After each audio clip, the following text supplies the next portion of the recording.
State, local, and tribal and territorial officials do not have authority to do so. To protect their communities from the misuse of drones, they are wholly dependent on limited federal support.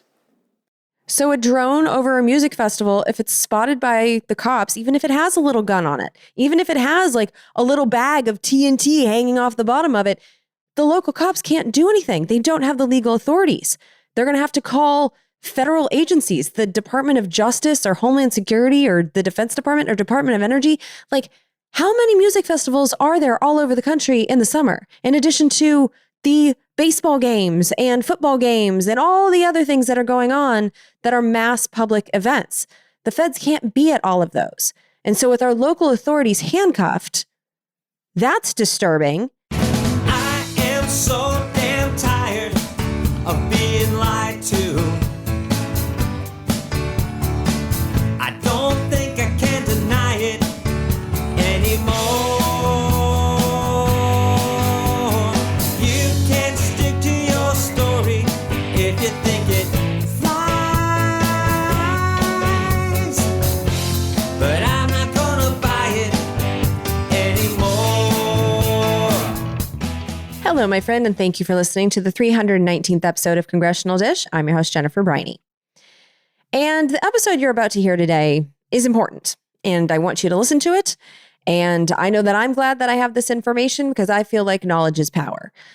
But before we get into this episode, I do just want to give you a warning, especially if you are listening to this within days of it being released, because this episode is one of those that's, I don't know how else to say this, it's going to expose how unsafe we are here in the United States.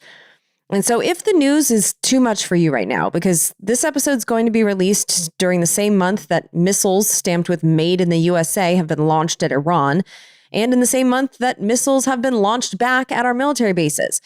You know, things feel scary in matters of war right now, and I get that because I've been feeling that. In fact, it took me a few extra days to be able to record this because it's dark. And so I suggest you come back to this one when you're feeling better. But if you are going to pause on this, please do come back because this episode is about our national preparedness for the blowback that always results from our aggression overseas. And I know that I feel safer having this information because I feel like I know better what to look out for. And what I'm talking about is specifically drones. Because those little spiders in the sky, I think after this episode you will be, because you should be, more suspicious of them. But knowing why you should be suspicious of them, I think it could save your life someday. And that's why, even if disturbing, I always want to know this stuff. And so in order to gather this information, I watched 5 congressional hearings that took place between December of 2024 and May of 2025. So these all happened in the last 6 months. And they had testimony from officials who have been sworn in to protect us both overseas and here at home. And we also dug into our hearings archives to pull out some testimony from years ago, testimony that has never stopped haunting me, and that turned out to be from a crystal ball. But the catalyst for this episode was in the wake of an incredibly successful drone attack by Ukraine against Russia. And a question that I couldn't get out of my head after Ukraine used a swarm of drones to attack Russia. The question that I had in my head was that if a country like Ukraine, a small country without our military might, that, a country that might consider us perhaps the Great Satan, what if a small country like that tried a similar attack against the United States? My question was, are we prepared for it? Because Russia sure wasn't. But what about us? And so I watched about a half a dozen hearings, and today you're going to hear the testimony from all over our government answering that question. And I think you can tell from my trigger warning that I wasn't reassured. But by knowing where the threats exist, I think that makes us better prepared to protect ourselves. I think that makes us better prepared to see threats faster than others, which is an important part of the survival game. But before we dive into the darkness, I gave you some long explanations of this in the last 2 episodes, and so today I'm going to make this quick. But I do need you to know that this show is not funded by ads. Once I get started with giving you the testimony that I heard, I'm not going to interrupt the information that you're here for to tell you about 18 products that you do not want or need to buy. Instead, I'm giving you this episode for free up front and hoping that you will participate in the value for value funding model that we operate on here, which means that I'm hoping you will pay whatever you think this episode is worth to you, which also incentivizes me to make another one for you in the future. And so how much is fair? Well, $5 per episode is standard for our Patreon members, although some of our angels pay more on Patreon. And for contributing regularly using Patreon, you will get weekly Last Week in Congress update episodes, and you will get these episodes that I'm giving to the public without the value for value explanations, since you clearly understand the concept if you are paying for every episode automatically. But if you want to pay on Venmo or PayPal or with a check or on Cash App or with Bitcoin or Chipotle gift cards, I love all of that. And so the amount that you contribute, that's your call. Some people pay a few dollars per episode, others pay hundreds.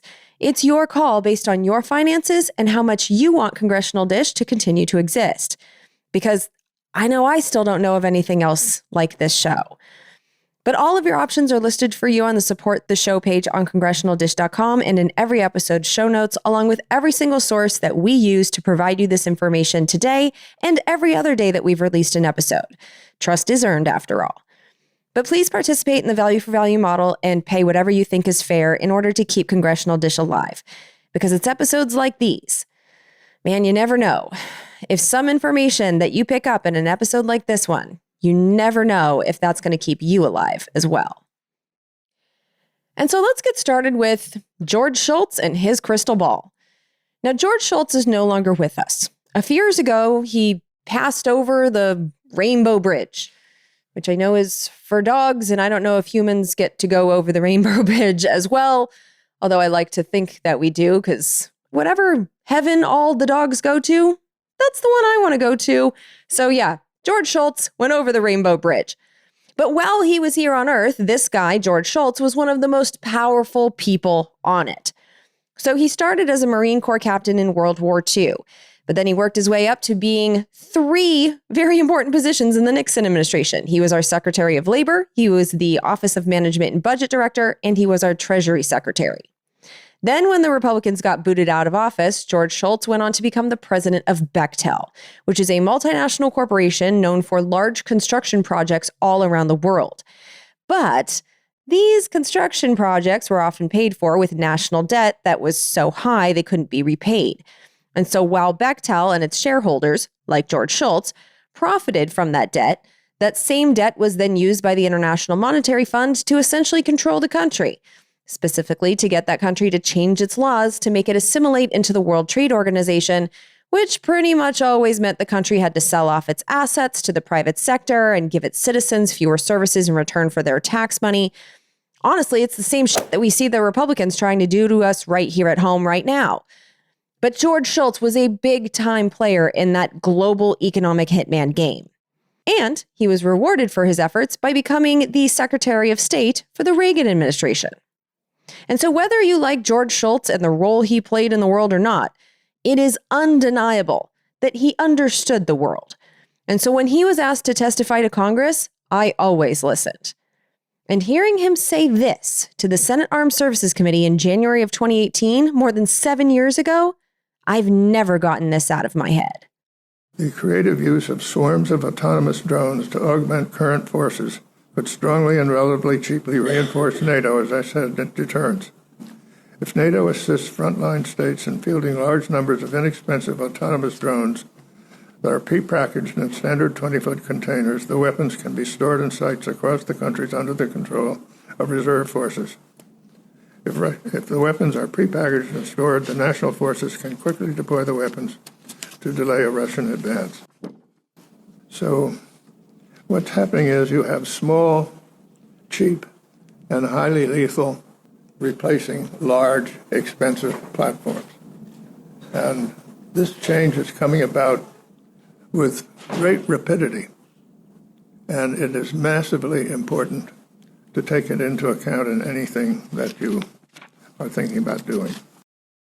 And 7 years, 5 months, and 7 days after that testimony, that's exactly what Ukraine did to Russia. On June 2nd of this year, swarms of 117 autonomous drones that were prepackaged in shipping containers and were stored in sites across Russia deployed in a coordinated attack against 5 Russian military bases spanning 3 time zones. Now, the Ukrainians called the attack Operation Spider's Web because the small drones emerged out of the shipping containers like an army of flying spiders. But then in response, Russia deployed 472 drones in one night to attack Ukraine, and the drone war has continued from there. But Russia has been attacking Ukraine constantly with drones, often crashing drones packed with explosives into apartment buildings full of innocent Ukrainians. They're committing all kinds of war crimes. But what made the Ukrainian attack notable, at least to me, was the fact that it was the Ukrainians who successfully used them so effectively to hurt Russia, a country with a much larger and much more sophisticated military. But drones have been central to the Ukraine-Russia war the whole time, according to former Air Force officer Dr. Paul Schwensen, the current co-director of the Global Strategy Decisions Group, which is a multinational consulting firm. Here's his testimony to the House Committee on Homeland Security, Subcommittee on Transportation and Maritime Security and Counterterrorism, Law Enforcement, and Intelligence. This testimony was on December 10th, 2024. We have a real train wreck coming. I think it goes a little bit unsaid. I think we lack a lot of the technical know-how on how to deal with this, on how to assess and neutralize these threats. But there is somebody who does know, and that's the Ukrainians. Having recently observed firsthand the astonishing evolution in drone operations in Ukrainian-occupied Kursk, I think the message, for me at least, has finally sunk home. Unmanned systems are not just an iteration. They are indeed a revolution in the application of lethal force. The world's most advanced weapons and tactics are being developed and deployed at scale in the Ukraine-Russian front at remarkably low cost and without central direction. And these facts hold radical implications for the next major shooting war between great powers. We need to learn from the Ukrainians. The United States is rapidly losing its strategic military advantage in this new technical environment. There can be little doubt that China, North Korea, Iran, and other emergent powers are eagerly sending observers and technicians to the front lines in occupied Ukraine to very carefully note the revolution in weapons delivery and to adopt it into doctrines which seek to invert the military strengths of their larger, better equipped, better trained Western geopolitical adversaries. We need to learn from Ukraine. In short, the rules of the arms race have been fundamentally rewritten to favor small, cheap, easily mastered weapon systems. More important still, these disproportionate advantages are not a one-time effect. They amplify in a positive feedback loop through each iteration cycle. New tech gets better exponentially faster and is deployed far more quickly than legacy countermeasures. In Ukraine, the source of this immense innovation reservoir is the highly adaptable, highly diffuse emerging engineering base of Ukrainian technicians. Uncountable tech workers routinely work full days in their civilian capacity, then leave their jobs to go work in pop-up tech facilities until late at night. The whole country is on deck. They have created an ecosystem of invention, a web only loosely coordinated through the Ministry of Defense. The advances in hardware and software they produce are channeled into a robust system of decentralized training facilities. And in less than 3 weeks, an FPV drone operator can be mission ready. Operators with no previous battlefield experience have been credited with as many as 1,500 confirmed kills. The disproportionality is vast. And this is perhaps the main takeaway in a total war peer-to-peer scenario. If technology allows one side of a conflict to impose extraordinary damage on the exquisite, expensive, difficult-to-master weapon systems of their adversary, and can do so at a fraction of the cost expended by their enemy, it doesn't require an economist to see where that leads. It is easy to be a critic, but I am convinced the United States and its NATO allies have a very narrow window of opportunity to address this major shift in comparative advantage. And I'm at least glad that this conversation is being had in our Congress, because we've been celebrating what Ukraine did. But I really think we have to look at this as if another country in Ukraine's situation, a David fighting Goliath, if you will, another country that is smaller and fighting against the world's most powerful military, other countries are studying what Ukraine is doing, and I feel like they could use these tactics against us. So I'm glad at least that Congress is willing to have this conversation. But it's not just in Ukraine.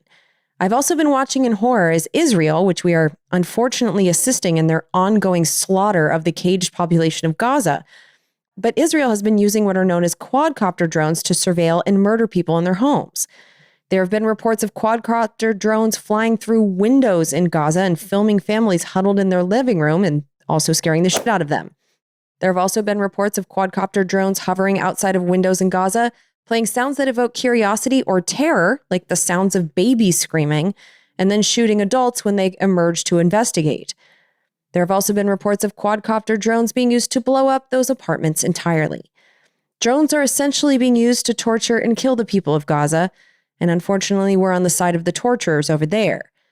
And so what I'm trying to get across here is we've clearly figured out how to use these things for offense, and so have our allies. But wars go two ways. And drones are small and cheap, and if Ukraine can use them against Russia, can't they be used against us? Well, the answer is of course yes. And it turns out they're being used against us already.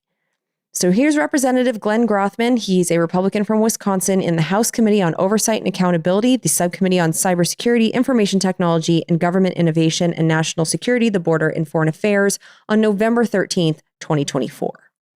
Deeply alarmed by the reporting of the massive drone swarm that flew over Langley Air Force Base in Virginia last December.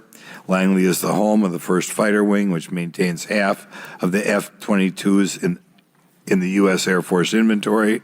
Reports of this incident indicate these drones were roughly 20 feet long, flying more than 100 miles an hour at an altitude of over 3,000 feet. Yet the origin of these drones and their operators remains a mystery. And one of Langley Air Force Base's missions is to help secure the airspace over the national capital region. And so if Langley cannot protect its own airspace, how can it protect DC or the rest of us? And I'm not the only one with this concern. So here's Rear Admiral Paul Spadaro. He is the Vice Director for Operations on the Joint Chiefs of Staff, so AKA one of the highest ranking officials in our military. And so here he is testifying to the Committee on Oversight and Government Reform, the Subcommittee on Military and Foreign Affairs, about 2 months ago. This was on April 29th, 2025. The mass drone incursions over Joint Base Langley Eustis in December 2023 reminded us that the homeland is no longer a sanctuary. And should our adversary choose to employ drones for surveillance or even attack, we would not be prepared to adequately defend our homeland and only marginally capable to defend our military installations. That's not comforting. And also, by the way, it's not just military sites where they're seeing these drones. So like, for example, at the Palo Verde nuclear power plant, which is about 25 miles from Phoenix, on 2 nights in a row in September 2019, between 4 and 6 drones were able to fly over and observe our nation's most powerful nuclear power plant. And again, we still don't know who is flying those drones or why. And so we have examples, and unfortunately I have many, many more, of drones getting to places where they're not supposed to be, and us being completely unaware of who's flying them and why. But when it comes to our military, not only has our military been spied on, we've actually already been hit with drone attacks. So here's Representative Stephen Lynch of Massachusetts speaking to Rear Admiral Paul Spadaro on April 29th. This committee, myself included, investigated an attack, 2020 attack by al-Shabaab at Manda Bay in Kenya. That was a drone attack. Several recent base attacks overseas, in fact, have involved the use of drones. So, Admiral, how has our profile, countermeasures against drones, how has that changed since those initial attacks back in 2020 that resulted in U.S. casualties?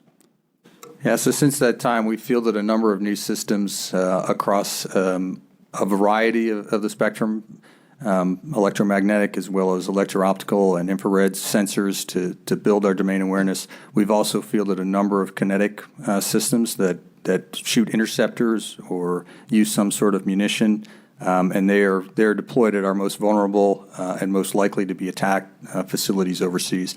That is where the bulk of our counter-UAS capability is actually located, is overseas, and hence the problem here in the homeland is we have very limited and sparse and distributed capability across the multitude of installations we have. Uh-oh. Our bases overseas, which have already taken hits, are the well-protected ones, which is bad news considering this is the overall situation. Here's Representative William Timmons of South Carolina speaking to Rear Admiral Paul Spadaro. What percent of base commanders have any technology to actually track drones as opposed to just, ooh, I saw a drone, and then you report it? Yeah, so the capabilities at each base is varied. Again, the specifics for the individual locations would be better in a classified setting, but it is not comprehensive. I can tell you that it is not sufficient, and again varies from base to base, from very little to somewhat more comprehensive. Somewhat more comprehensive drone protection at some bases.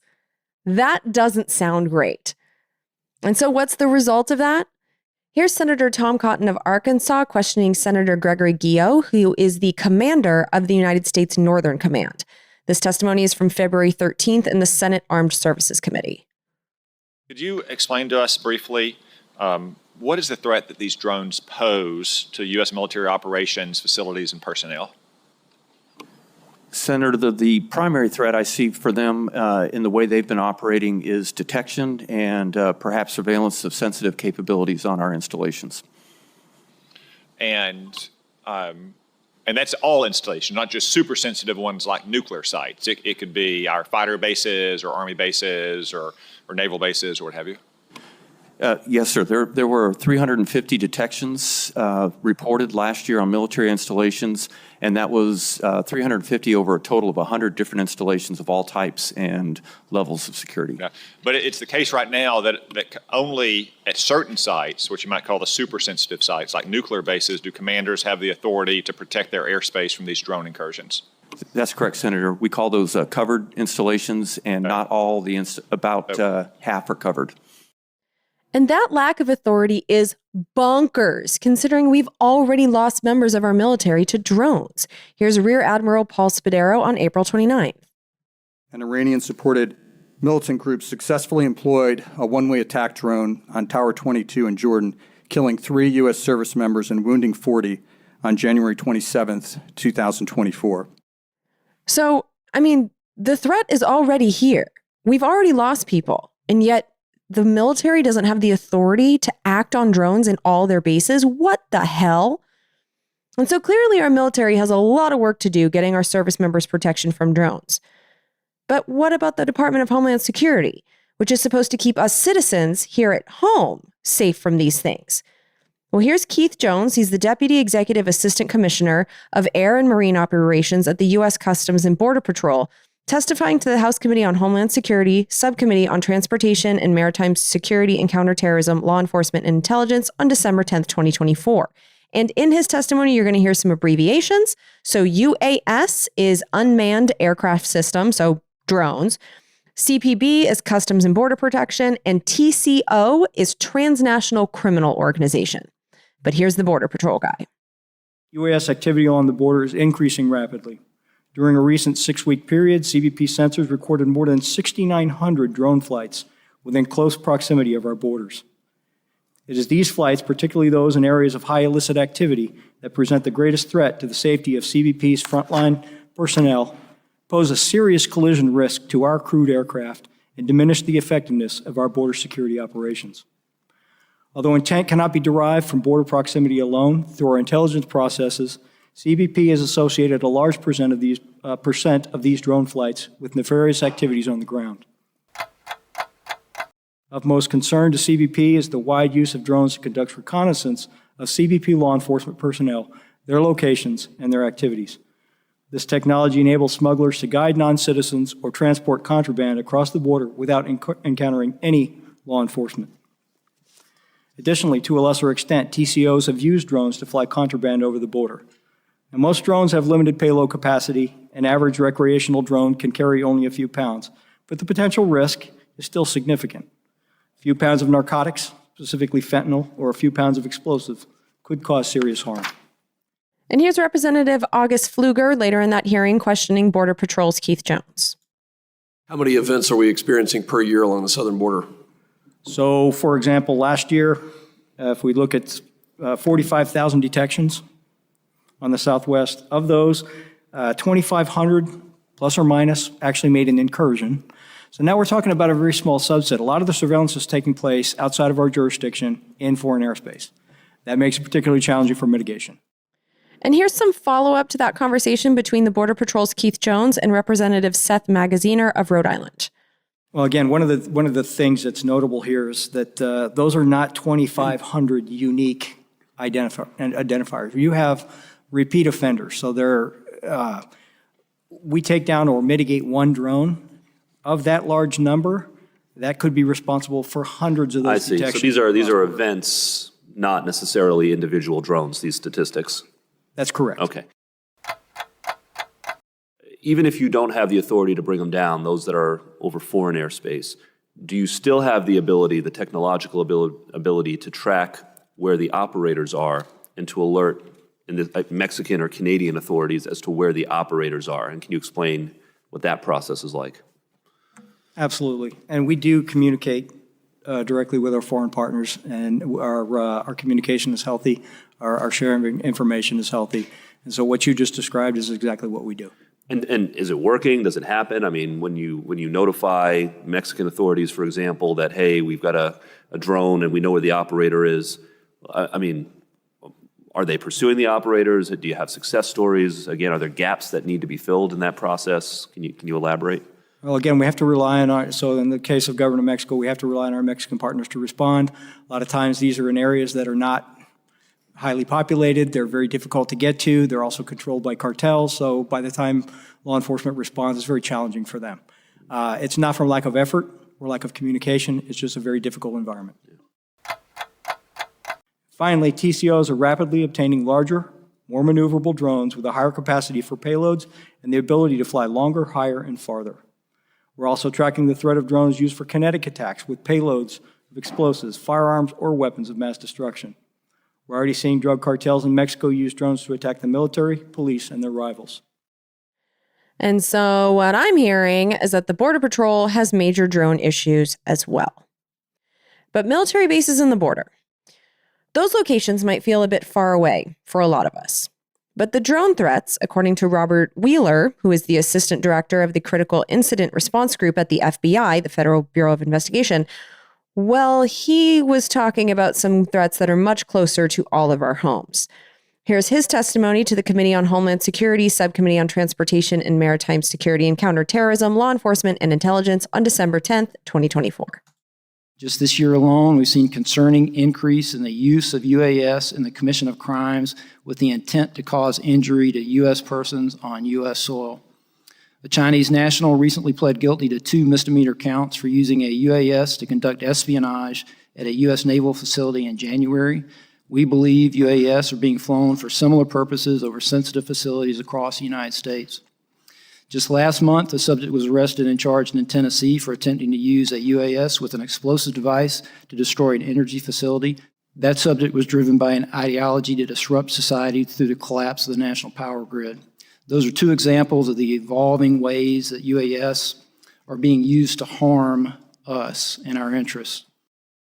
And even when drones are not being used by terrorists, but just by standard American idiots, they pose a danger to us here at home. Here's Robert Dooley, the Unmanned Aircraft System Program Coordinator at the Florida Highway Patrol. Here he is testifying last month on May 20th, 2025 to the Senate Judiciary Committee. Interference with public safety operations, unauthorized drones flying near traffic crashes, fire scenes, which is what we saw in California with a drone strike on one of those airplanes, or disaster zones can impede emergency response, creating hazardous conditions for both responders and civilians. Most recently, we had a horrific car crash where we call it Trauma Hawk, which is the helicopter service that comes and transports patients, and they couldn't take off because there was a rogue drone hovering over the helicopter, and it created a huge hazard.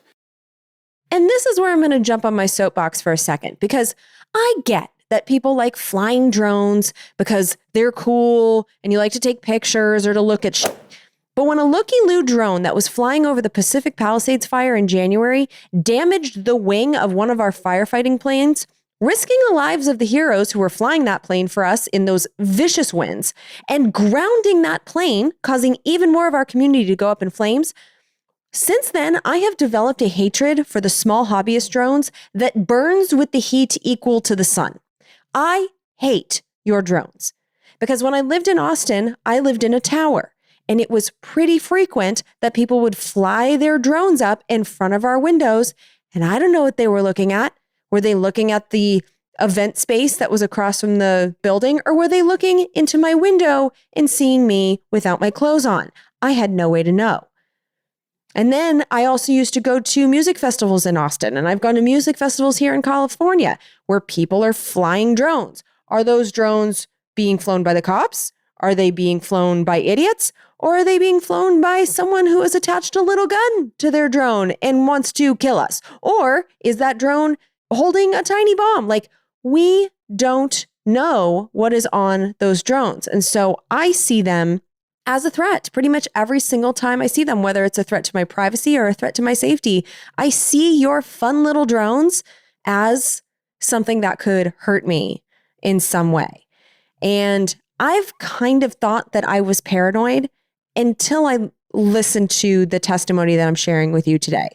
So, for example, here's Representative Dan Bishop. He is questioning Brad Weigman, who was at the time and who remains, at least for now, the Deputy Assistant Attorney General for National Security at the U.S. Department of Justice.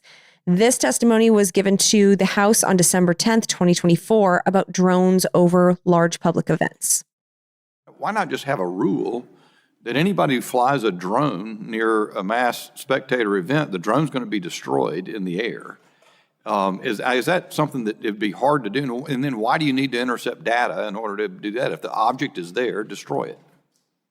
So it's a good question. I think the way it works, as I understand it, and my colleagues can talk about this operationally, if you had, let's say, a football game, and you would have a perimeter, it would be declared as a temporary flight restricted area. Okay. So around that, you're going to have a buffer zone. You have an area where it's a no-go, and then you have a larger area around that where you might want to detect what's flying, and then you have a larger area around that where you might be tracking, but regular commercial drone use is okay. And so as they're getting closer and closer to the facility, you're detecting originally the signals to see what is that drone. You're trying to identify the drone. Oh, is that a UPS? Is that like a long distance radar or something like that? Exactly. Heads-up So radar is that a UPS drone that's just delivering a package somewhere? Let it go on its way. Is it getting closer and right into the zone where you're going to have to do something against it? So it's kind of a calibrated thing, and as you get closer and closer, then that's where you take the opportunity to use the technology to jam it. Is most frequently rather than destroy the drone. You're interfering with its navigation in a way that confuses it and requires it to land. And that's what they do in these scenarios to make it land somewhere rather than it's not the same as shooting it out of the sky is my understanding of how it works. You're instead using electronic things to bring it down. So that's essentially how it works. And here's Keith Jones again from Customs and Border Patrol adding some extra context for why law enforcement would rather jam the drones instead of shoot them down. So one thing from a law enforcement perspective we have to remember is that if we can capture a drone, there's a forensic capability that allows us to glean information. Yeah. And so that's important to us, as well as avoiding or minimizing any collateral damage. We have to be very careful in any application of force in public areas, responsible law enforcement, first do no harm. Which makes sense to me, because when I see these little drones flying above the music festivals, if you were to shoot one of them down, people on the ground could be hurt. And so I get why they wouldn't want to do that. I see how jamming the drone and confiscating it would be the ideal procedure. But testimony given later in the hearing brought serious doubts about the efficacy of counting on jamming drones as a defense. So here's Dr. Paul Schwensen, again, who served in the Air Force and who is now a consultant at a multinational consulting firm, and his area of expertise is defense and intelligence. This testimony is from December 10th, 2024.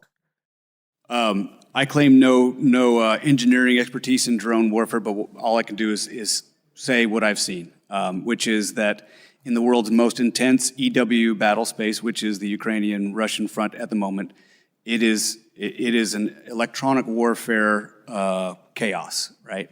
And so what people used to think about the ability to jam drones, which is what some of the speakers we had here are talking about, which is 2 years old, which at this point is effectively a century old obsolete information. Jamming doesn't work the way we think it does. And there are so many new developing technologies on countering the counters, right? They've already gone multiple layers ahead of us. At this point, they're doing AI pixel lock technology that doesn't have any RF frequency whatsoever. They're doing ambush technology where they're not needing to have any kind of communication between operator and drone. So, again, I don't know the specifics beyond what I've just seen, the tip of the iceberg, which is that, the jamming solution is not a one-size-fits-all, that's the silver bullet. It might be a piece of a suite, but that's only a piece. And so the offensive technology is changing rapidly, as Russia recently discovered. And so if our government thinks jamming these things is going to be enough, well, it sounds like they might be pretty far behind in this game.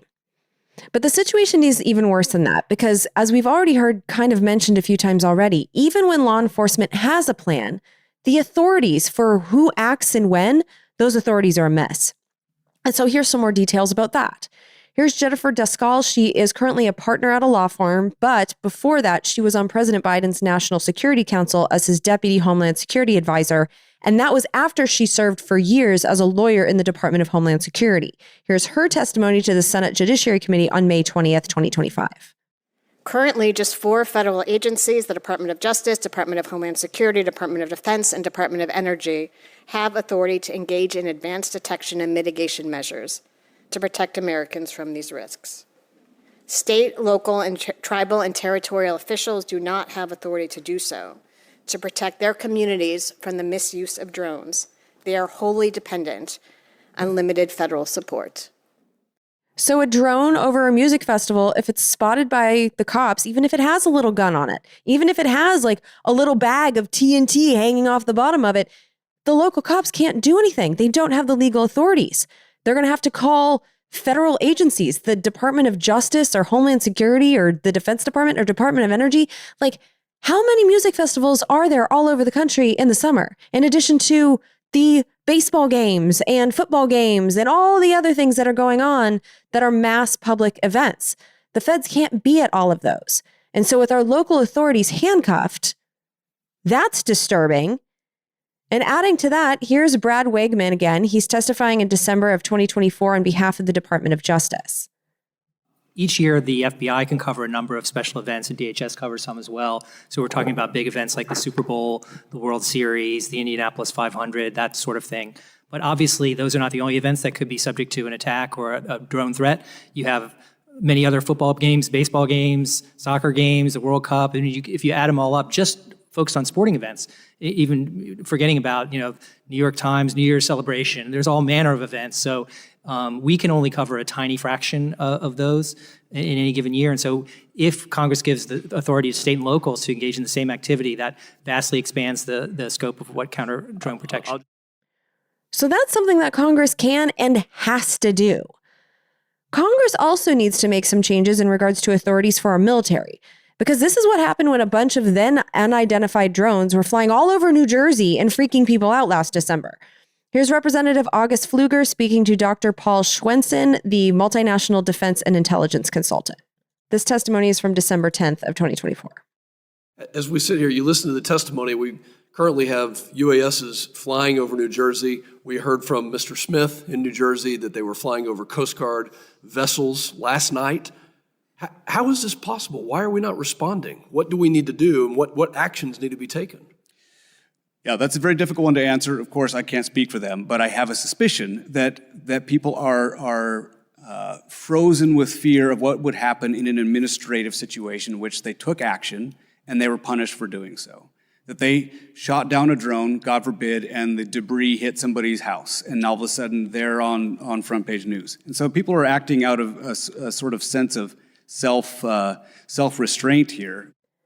And a member of Congress in a more recent hearing, this was on May 1st, 2025, in the House Armed Services Committee, he also expressed frustration with the perceived hesitation of members of the military specifically to act when threatened by drones. So here's Representative Rob Whitman of Virginia. How do we take lessons learned at Langley, especially where, in my mind, there was a complete breakdown in decision-making? I felt bad for the base commander there who said, hey, I want to be able to act. This platform was there for over 45 days, repeatedly. There were, unfortunately, responses we had to make in relation to that. As his base commander asked people above him, they said, oh, don't worry about it. You have the authorities. If you think it's an imminent threat, then you can use them. And he said, that's not the question I'm asking. I'm asking, if I use that authority, will you back me? Nobody above him would say that. They'd say, oh, you have the authorities, you can do it. So here you have an 06 at a base that's 18 months away from retirement and is trying to make sure he's doing the right thing, but is not quite confident that the folks above him have his back. And then when we asked the folks from the Pentagon to come in and give us their assessment of that, we got a nice long assessment that was word salad. And then when I asked, well, what's the Pentagon's response going to be? Pentagon says, well, we're going to impanel a work group.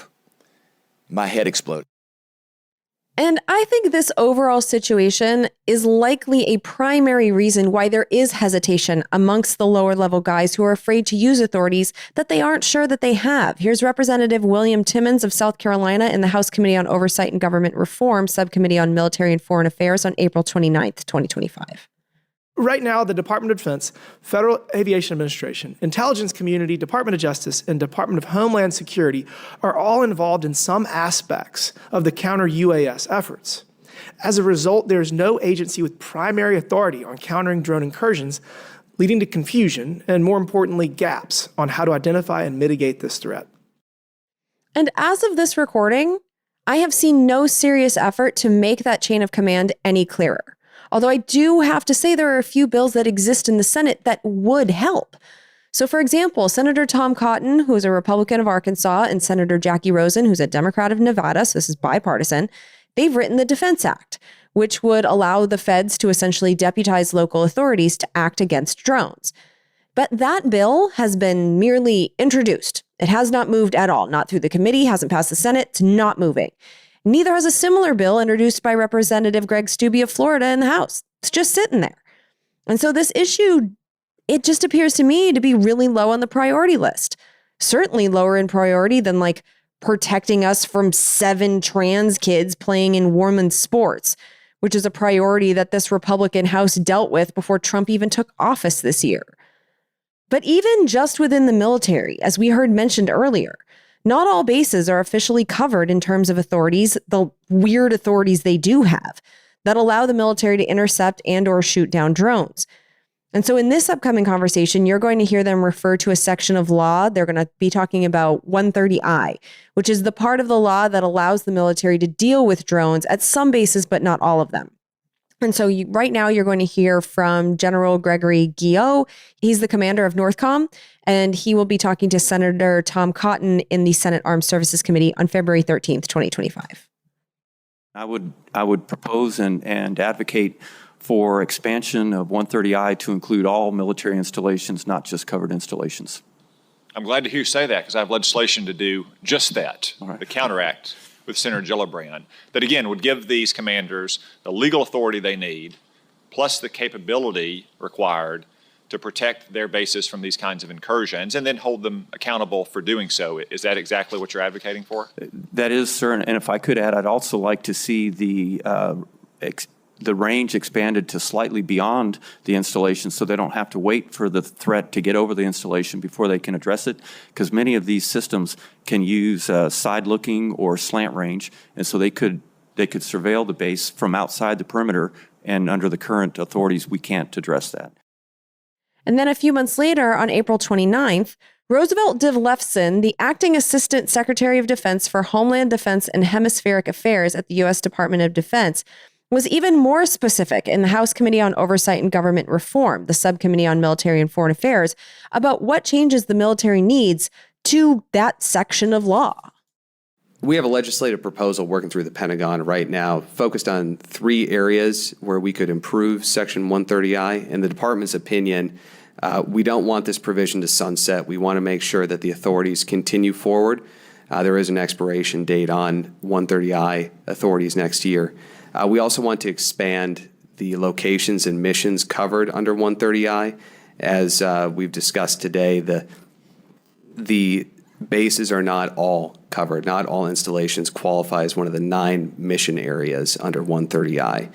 So we'd like to expand that to cover all installations. And then we'd also like to facilitate data sharing, because right now data sharing from the DoD side is limited only in the pursuit of a legal case against a particular individual or group. We're not able to share data with our interagency partners to improve our tactics, techniques, or procedures. And to your point, Congressman earlier about driving cost efficiencies. Being able to share data to produce better technology would help us be more efficient with taxpayer money. And as you heard, Senator Tom Cotton of Arkansas and Senator Kirsten Gillibrand of New York have co-written the Counter Act, which would make at least some of these changes. But once again, their bill hasn't moved at all in the Senate, nor has a similar bill introduced by Representative August Pfluger in the House. This just doesn't seem to be a priority in this Congress. And authorities are not the only changes that our military needs from Congress. They are also looking for some pretty specific equipment. Here's Rear Admiral Paul Spadero on April 29th, 2025.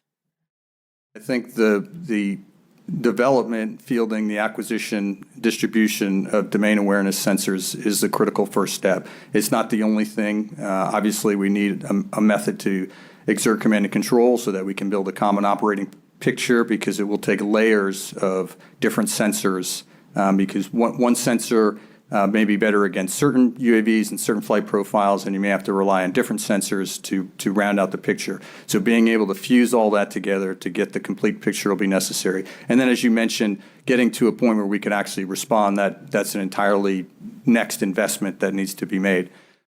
And they need the private sector that our military has to rely on, thanks to our shareholders should profit from everything mentality in this country. Well, they need our private sector overlords to prioritize defense and drones. Yeah, in general, the technology to field systems has far outpaced the technology to defeat those systems. It's a much wider, broader, deeper market for drone application for commercial and recreational purposes. So hence that technology has evolved very quickly from radio-controlled drones to now fully autonomous drones that may or may not even rely on reception of a GPS signal, which would make it very challenging to intercept. So on the counter-drone activity, you have to come back to agencies that would be interested in that, like Department of Defense, Department of Homeland Security, FBI, law enforcement agencies. So we have to partner and we have to create that demand within industry to get technology back on pace to counter this ever-increasing emergence of drone technology. So Congress needs to step up in so many ways. But if and when they do, because I think, and here's the darkness in my crystal ball, I think it's inevitable that something horrible is going to happen on American soil caused by a drone, and I think it's going to happen sooner than later. And that's probably when Congress will act, because they're just sleeping on this right now, because they're clearly prioritizing tax cuts for the extremely wealthy and legalizing the kidnapping of gardeners above all else right now. I think it's going to take a tragedy to get this band of corrupt Trump sheep to shift their priorities. But when they do, the Constitution is likely to get in their way, because apparently even our current laws have some serious constitutional concerns. So here's Laura Donahue. She's a professor of law at Georgetown University, and here's her testimony from May 20th in the Senate Judiciary Committee. The law currently raises troubling First, Fourth, Fifth, and 10th Amendment concerns.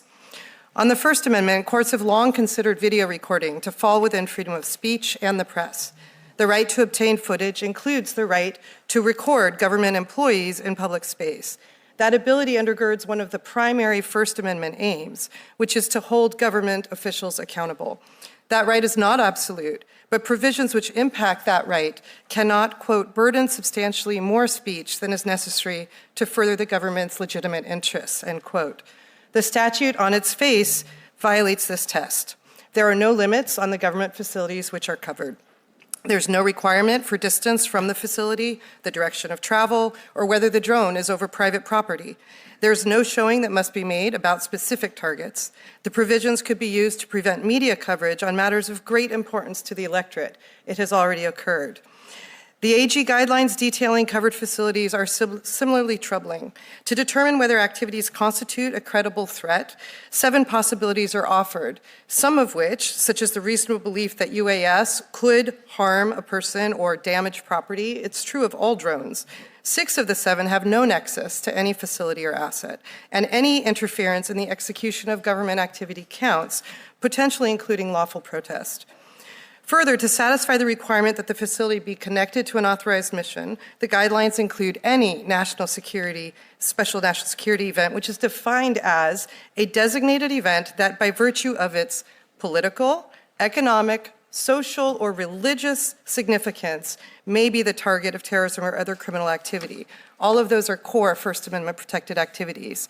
The right to petition, moreover, applies to all three branches and promotes continual active political engagement. Courts use an experience and logic test to determine whether there is a qualified right of public access to public facilities. The law, however, allows the government to forbid access to all federal facilities and federally owned land without regard to its historical use.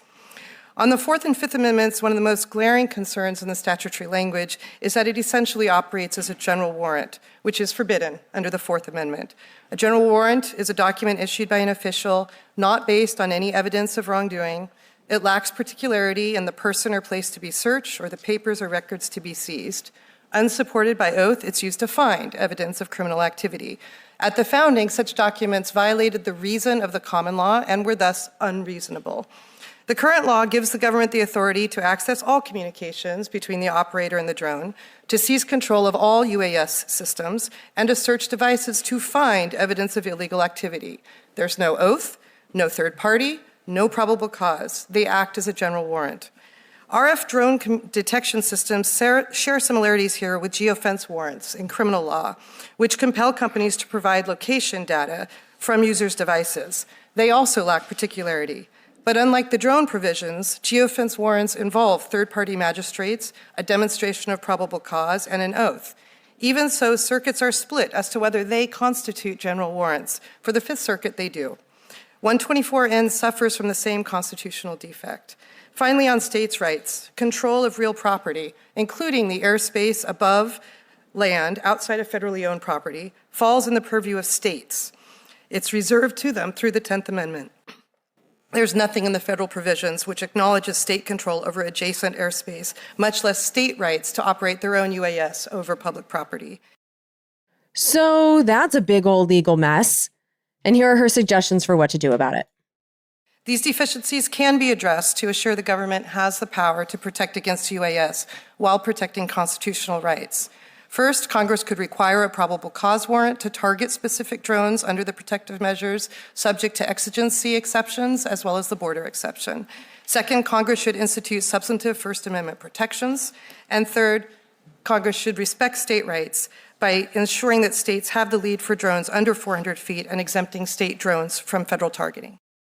But again, I see no serious action on this in this Congress at all. The military is the only one that seems to have been making any changes. So here's Rear Admiral Paul Spadero testifying about 2 months ago on April 29th, 2025. We are now better prepared to respond to incursions with the designation of Commander U.S. Northern Command and Commander U.S. Indo-Pacific Command as the operational synchronizers in their respective areas of responsibility. Last year, and within weeks of being assigned this role, General Guillot, the commander of U.S. Northern Command, released a comprehensive commander's assessment that has served as a roadmap to building the necessary command and control and standard operating procedures to address the drone threat. Over the last year, we have also invested in education and training against this threat. Northcom has been the central driving force for the work being done by several organizations in partnership with industry to deliver the domain awareness and counter UAS systems that we require. And lastly, we are progressing well in our completion of the counter UAS tasks assigned to us in the fiscal year 25 NDAA. And we looked at those tasks assigned to the military in last year's NDAA, which is the National Defense Authorization Act. And they're highlighted in the show notes for you, but I've got to tell you, I was underwhelmed. It was like, develop a plan, develop a strategy, create a task force, study drones and parts of drones made by a Chinese company, and pay the war corporations to manufacture drones outside China. Practice using the technology we have, document drone threats.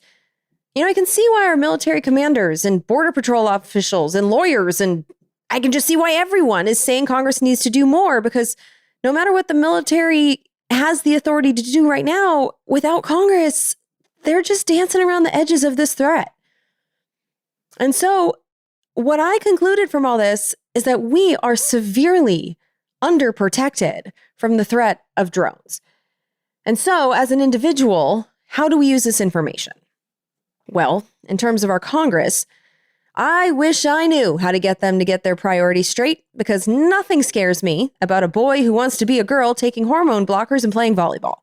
And nothing scares me about my neighbors in Los Angeles who mow our lawns and clean our homes and cook our food and watch our children, and who say hello when we walked by each other, and who are minding their own damn business and who are doing so without a U.S. birth certificate. They don't scare me. But this Congress, this Republican Congress, is prioritizing the elimination of non-threats like that, and is prioritizing, obviously, tax cuts for the wealthiest among us, while leaving us so exposed to the spiders in the sky. And I think it's because most of them see this technology as something we can use against others. They celebrate that Ukrainians used it against the Russians, and they sure seem to have no problems with the extremely powerful Israeli military that we fund and arm, using drones against the literally helpless and starving and caged population of Gaza. They seem, most of them seem, because like Tom Cotton gets it, but most of them seem to see drones as a tool, not so much as a threat. But I see drones as a threat, just like all of these witnesses see drones as a threat. And it's not just military drones. I see all drones as a threat, even yours.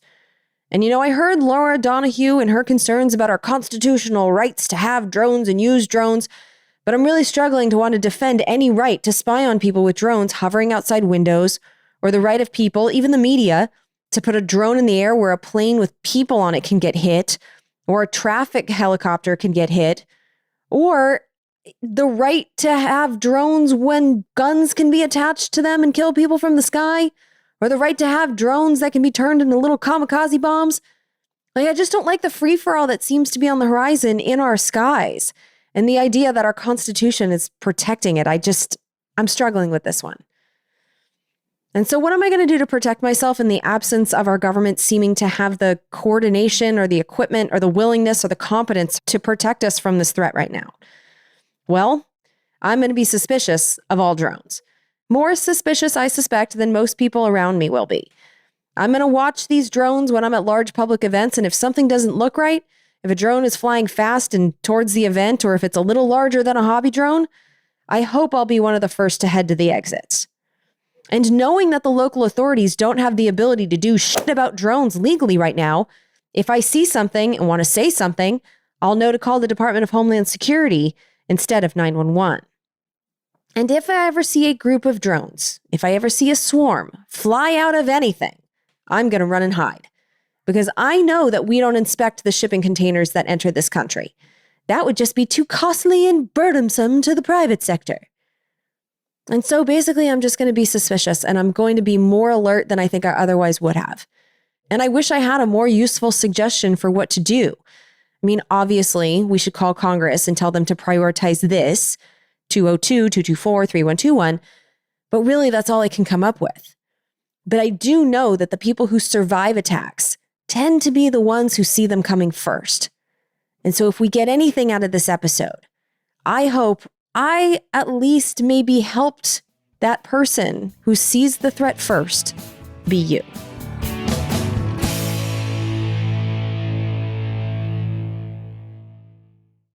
And so today we have a new executive producer, although I can't really say new because Ray Ganawardena has been supporting this show forever. So I'm so happy to see this name be put on episode 218, Minerals Are the New Oil.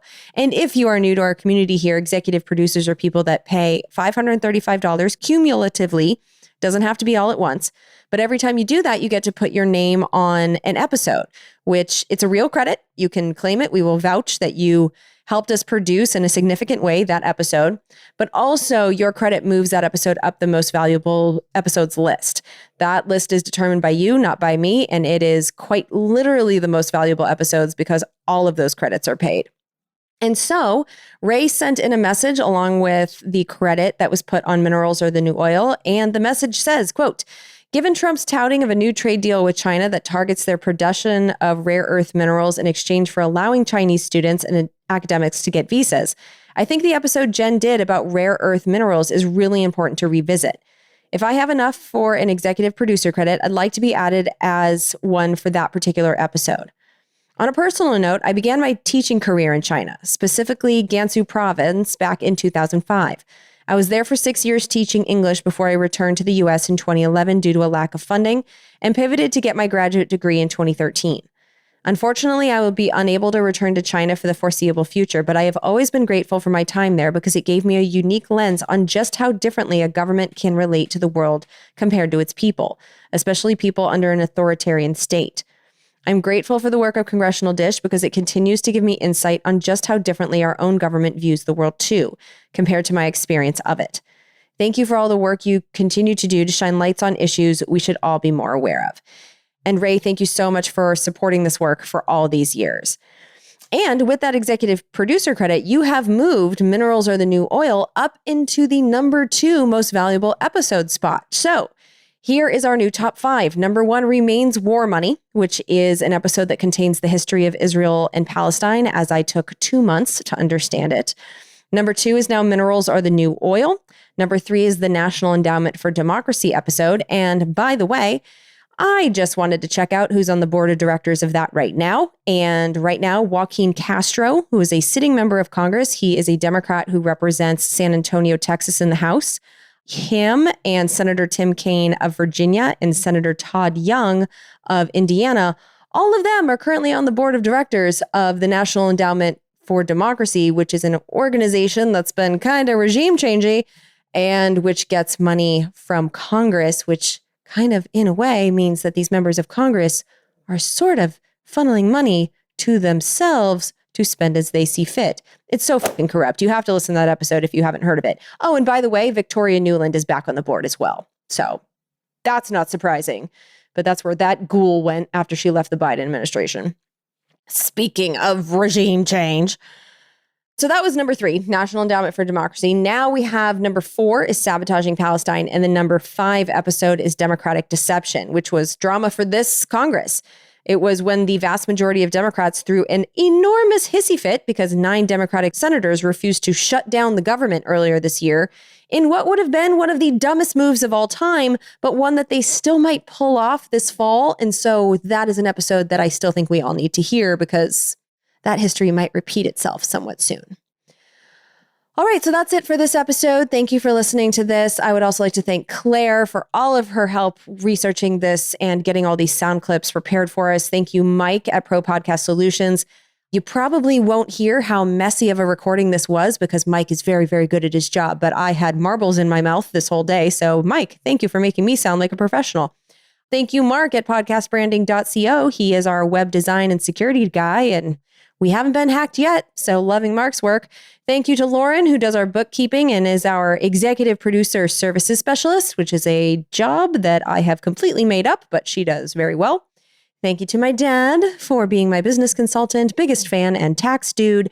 And as always, thank you to Brian Karras. He is our guardian angel / former artist, and we love and miss you every day. All right, thanks for listening, and I will talk to you soon. Please support the show if you can. Use the support page on congressionaldish.com. And yeah, I will be back as soon as I can with another episode for you. Take care. Bye. We're surrounded now by liars coming at us through our TV screens. We don't have a domestic spying program. They're content to fight in black and white despite the many in-betweens. We got a president who plays with the facts. And then he waves a flag to cover his tracks. As if a lie is alright, if the end will justify the means. Now we are so damn tired of being lied to. The polar ice caps aren't going away. We don't think we can deny it anymore.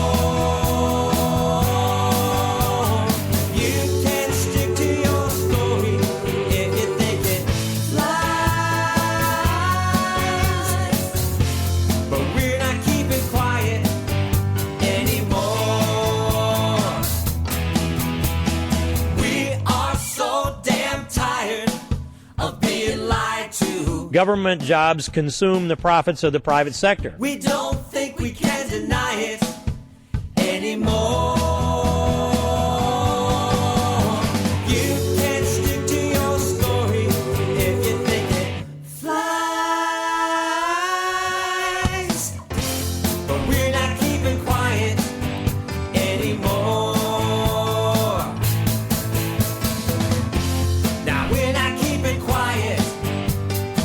These bills represent common sense, bipartisan solutions that actually solve problems.